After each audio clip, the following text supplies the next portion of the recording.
Les requérants peuvent faire des réclamations s'ils constatent des faits lors de l'élection, le lendemain du scrutin jusqu'à la publication des résultats provisoires par la CENI. Par ailleurs, ceux qui ont des plaintes concernant les résultats des élections ont jusqu'à 48 heures après la publication des résultats non officiels par la CENI. La HCC tient toutefois à préciser que seuls ceux qui ont voté peuvent faire des réclamations. La HCC a également soutenu que le premier tour de la présidentielle se tiendra bel et bien ce jeudi 16 novembre, c'est-à-dire dans 3 jours. Les candidats ont encore jusqu'à demain pour faire campagne. Le président de la HCC a toutefois précisé que les candidats ne sont pas obligés d'y procéder. La HCC a confirmé que la communauté internationale est également favorable à la date du 16 novembre. La preuve en est leur don de matériel pour l'organisation de l'élection. Les bureaux de vote dans toute l'île ouvriront à 6 h du matin, le 16 novembre, jour du scrutin, et ils ne fermeront qu'à 17 h s'il n'y a plus de file d'attente. Il convient de noter que tous les équipements nécessaires au déroulement de l'élection sont arrivés dans chaque commune, selon les informations auprès de la CENI. Les personnes qui travaillent dans les bureaux de vote ont suivi également une formation pour mener à bien leur activité dans les bureaux de vote. La CENI appelle les candidats à désigner leurs délégués dans chaque bureau de vote. Une élection propre et transparente aura lieu ce jeudi, selon les explications. Une liste électorale approuvée par les observateurs des partis d'opposition sera utilisée et plus de 80 observateurs électoraux seront également impliqués dans l'observation de l'élection, en plus des procédures visant à protéger l'élection. Par ailleurs, plus de 90% des cartes électorales ont été distribuées à l'heure actuelle. Il y a encore des électeurs qui récupèrent les leurs auprès des bureaux de Foukountagne, selon toujours les informations.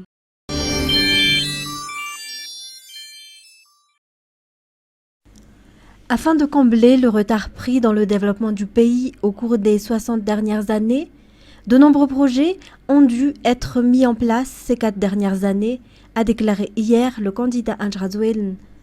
Mais pour les 5 prochaines années, la protection sociale sera privilégiée. Aucun citoyen ne devrait plus être un fardeau pour la famille ou la société, soutient-il. Chaque citoyen devrait avoir un emploi stable. Il y a eu de nombreuses réalisations, mais il y a eu des erreurs qui doivent être corrigées selon lui, notamment en matière de corruption. Les responsables qui font de la corruption seront démis de leurs fonctions. Il a rappelé et souligné que le gouvernement qu'il dirigeait était celui qui a réalisé beaucoup d'infrastructures à Madagascar. C'est pourquoi il a été élu le champion dans le continent africain. Des observateurs internationaux sont également venus au Coliseum à Tsuzumbe hier.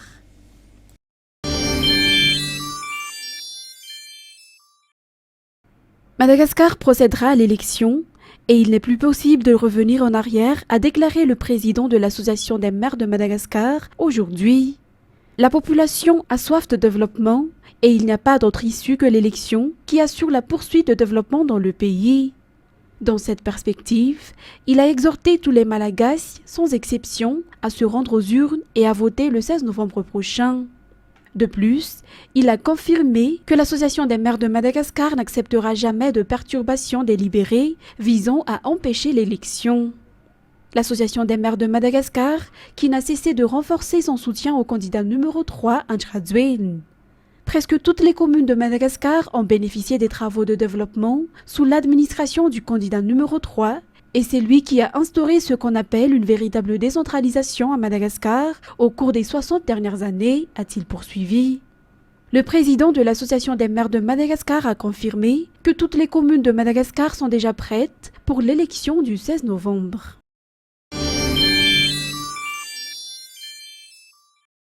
Madagascar figure parmi les 12 pays ayant le mieux géré la crise sanitaire du Covid-19 en Afrique en 2021 et se classe parmi les 30 premiers pays au monde. Nous avons de loin battu des pays développés comme le Japon et la France avec la capacité de faire face, de s'organiser et de maîtriser l'épidémie. Selon les informations, les efforts du gouvernement dirigé par le candidat numéro 3, Anjradoueln, au cours de son mandat ont abouti à ce bon classement. C'était une époque où se faisait sentir le plus grand effort de l'histoire du pays dans le domaine de la santé, a déclaré le maire d'Amboiban Sud, district de Manzakanjin. De nombreux autres travaux ont été réalisés sous l'administration du candidat numéro 3 Anjradzuel. Manzakanjin est l'un des districts qui n'a pas été oublié. Les habitants de la commune d'Ambouybo Sud, district Manzakanjin, souhaitent la poursuite des travaux d'aménagement selon leur déclaration lors de la campagne à laquelle le maire a participé. Les problèmes fonciers figurent parmi les problèmes majeurs auxquels sont confrontés les agriculteurs et c'est également un obstacle qui les empêche de promouvoir leur secteur d'activité. C'était notamment le cas pour les agriculteurs de la commune d'Anjafiabe, district d'Aziranana 2, région d'Iana. Désormais, leurs problèmes sont résolus du fait qu'ils ont reçu leurs papiers qui confirment que la terre leur appartient légalement. 1500 foyers ont reçu des cartes foncières Anjafiabe, tandis que 450 titres fonciers ont été distribués. L'obtention de la carte foncière qui a été entièrement facilitée dans le cadre du projet CASEF, financé par la Banque mondiale. Car atteinte simple, à prix modéré, proche du peuple, est le défi du gouvernement dans la mise en œuvre de ce projet. L'objectif est de résoudre les problèmes fonciers dont se plaignent les Malagasy, mais aussi de restituer les terres aux Malagasy eux-mêmes, a déclaré le ministre. L'objectif est de distribuer 2 millions de cartes foncières aux agriculteurs d'ici fin 2023. Cet objectif sera atteint car les gens se pressent pour demander leur carte foncière auprès des BIF. Ne serait-ce que pour la région d'Iana, 31 000 cartes foncières devraient être distribuées, 22 000 ont complété leur demande, une grande partie a déjà été distribuée et les techniciens sont en train d'étudier minutieusement les demandes restantes selon les informations.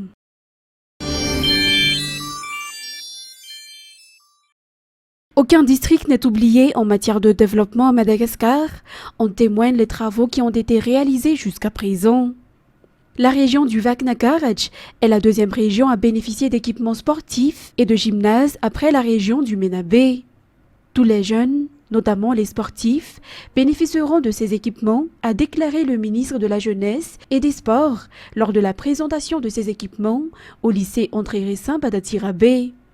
Par ailleurs, on sait également qu'Antirabe accueillera fin novembre l'événement Youth Corner, un événement qui vise notamment à informer les jeunes sur les formations d'orientation gratuites qu'ils peuvent suivre, que ce soit en présentiel ou en ligne à Madagascar, en Afrique et partout dans le monde.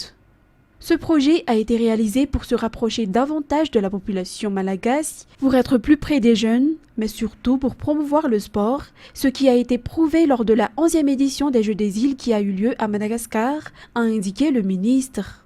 Parallèlement à cela, des équipements ont été remis à des clubs de basketball, de football, de volleyball et de rugby, comme des maillots et des ballons.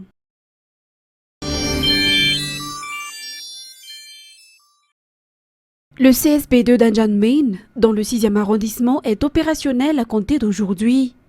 Les habitants du Fukuntan d'Anjanmain et des environs du 6e arrondissement n'auront désormais plus à se déplacer loin pour accéder à un centre de santé. Les soins de santé ont été gratuits ce jour. Il s'agit du 3e centre de santé pour les habitants du 6e arrondissement. Des améliorations seront apportées à l'extérieur du centre de santé au CSB2 Anjanmain, selon les informations.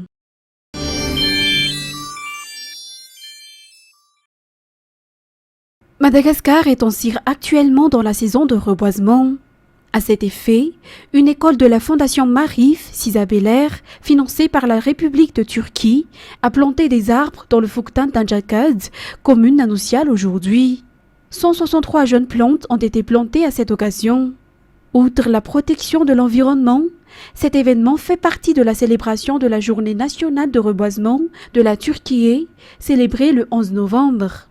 100 arbres pour marquer le 100e anniversaire de la proclamation de la République de Turquie et 63 pour marquer le 63e anniversaire de l'indépendance de Madagascar. De plus, il est important de faire connaître aux jeunes étudiants l'importance de la protection de l'environnement, selon l'ambassadeur de la Turquie à Madagascar. L'année dernière, c'était 99 arbres à l'occasion du 99e anniversaire de notre République et 62 à l'occasion des 62 années après l'indépendance de Madagascar. Cette édition, cette année-ci, nous faisons pareil, sauf que nous ajoutons 2 arbres de plus. Ce sera 163 ans. En raison du centenaire de la Turquie et 63 ans de l'indépendance de Madagascar. Et cet événement continuera ainsi de suite tous les ans à raison d'ajout de 2 arbres à chaque fois. Il est important d'inculquer aux jeunes générations le respect à la nature. C'est à cet âge-là que tout s'établit. Pour les étudiants, planter des arbres est important, non seulement pour protéger l'environnement, mais aussi pour marquer leur patriotisme. Des suivis et des entretiens réguliers sont obligatoires afin d'assurer le succès de reboisement, indique la directrice de Marif International. 163 eucalyptus ont été plantés ce jour à Nousiaïl et chaque année, une séance de reboisement est réalisée par cette école de la Fondation Marif afin d'augmenter la superficie du terrain et le nombre des arbres plantés. L'hôpital Al-Shifa traverse une grave crise. Le plus grand complexe médical de Gaza est selon le Hamas la cible d'attaques israéliennes répétées. Des milliers de personnes sont bloquées, prises au piège des combats qui se concentrent au cœur de la ville de Gaza. Résultat, des morts, des blessés et des hôpitaux à bout de souffle. Manque de matériel et surtout de carburant pour alimenter les générateurs qui fournissent l'électricité.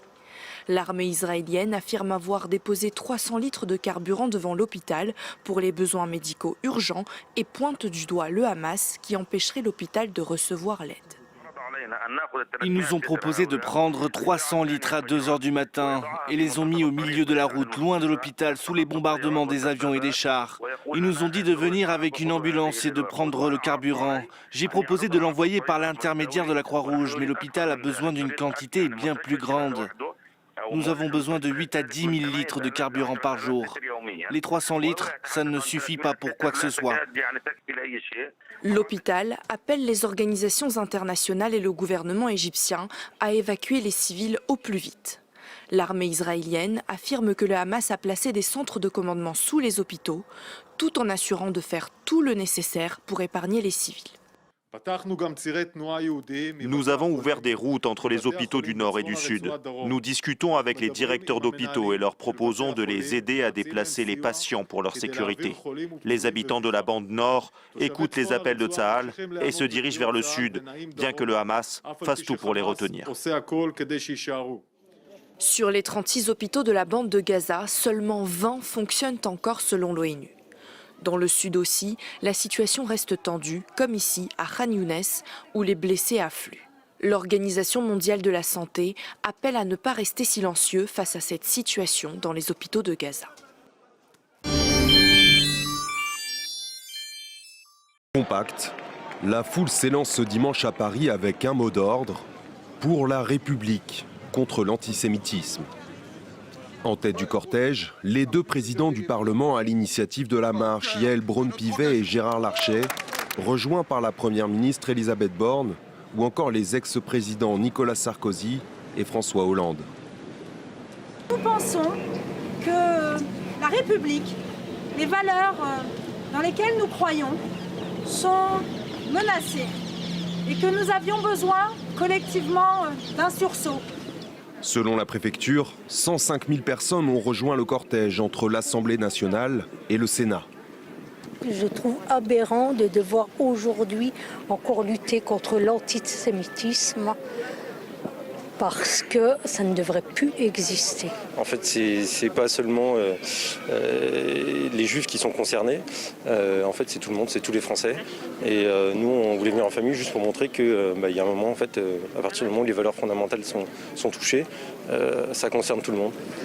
C'est important d'être là, quel que soit le bord politique.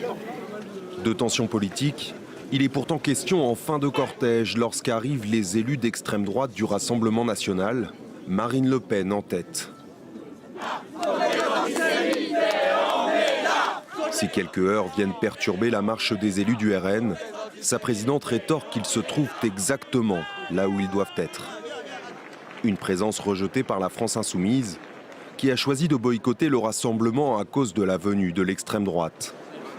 Malgré les controverses politiques, les marches contre l'antisémitisme organisées en France, de Paris à Marseille en passant par Toulouse ou Bordeaux, ont rassemblé plus de 180 000 personnes, sans incident.